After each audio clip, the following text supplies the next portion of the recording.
વાવ અને થરાદ નવનિર્મિત જિલ્લો બન્યા બાદ સૌપ્રથમવાર સ્થાનિક સ્વરાજ્યની ચૂંટણીઓનો જંગ ખેલાવા જઈ રહ્યો છે, જેને લઈને જિલ્લા ચૂંટણી અધિકારી જે.એસ. પ્રજાપતિએ તમામ નાગરિકોને લોકશાહીના આ પર્વમાં ઉત્સાહભેર ભાગ લેવા આહ્વાન કર્યું છે.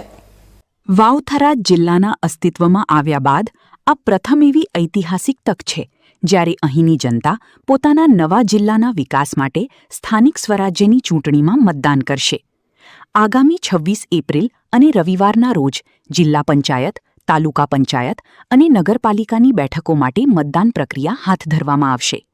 નવા જિલ્લાના પ્રથમ ચૂંટણી જંગને લઈને વહીવટીતંત્ર દ્વારા એડીચોટીનું જોર લગાવવામાં આવ્યું છે, જેથી કરીને સમગ્ર પ્રક્રિયા એકદમ પારદર્શક, નિષ્પક્ષ અને શાંતિપૂર્ણ માહોલમાં સંપન્ન થઈ શકે. જિલ્લા ચૂંટણી અધિકારી જે.એસ. પ્રજાપતિએ ખાસ ભાર મૂકતા જણાવ્યું હતું કે આ ચૂંટણી માત્ર પ્રતિનિધિઓ ચૂંટવા માટે નથી, પરંતુ નવા બનેલા જિલ્લાની વિકાસ યાત્રામાં સીધી રીતે ભાગીદાર બનવાની એક સુવર્ણ તક છે. મતદાન મથકો પર સુરક્ષા અને સુવિધાઓનું પૂરતું ધ્યાન રાખવામાં આવ્યું છે, જેથી વૃદ્ધોથી લઈને યુવાનો સુધીના તમામ મતદારો નિર્ભય થઈને પોતાના મતાધિકારનો ઉપયોગ કરી શકે.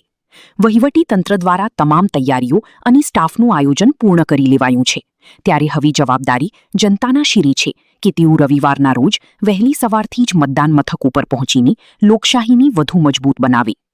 આ ચૂંટણી નવા જિલ્લાના ભાવિ આયોજનો અને ગ્રામીણ તેમજ શહેરી વિકાસ માટે પાયાનું પથ્થર સાબિત થશે, અને એટલી જ જિલ્લા વહીવટીતંત્ર દ્વારા વધુમાં વધુ મતદાન થાય તેવા પ્રયાસો કરવામાં આવી રહ્યા છે.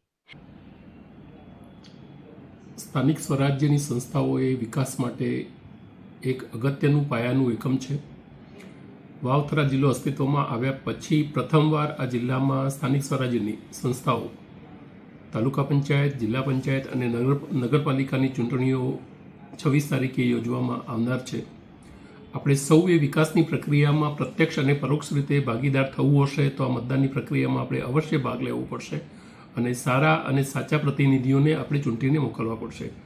આના માટે આપણે સૌએ સાથે મળીને તમામ નાગરિકોને મારી અપીલ છે કે આ દિવસે આપણે સૌએ મતદાન કરીએ અને આપણી લોકશાહીને મજબૂત બનાવીએ.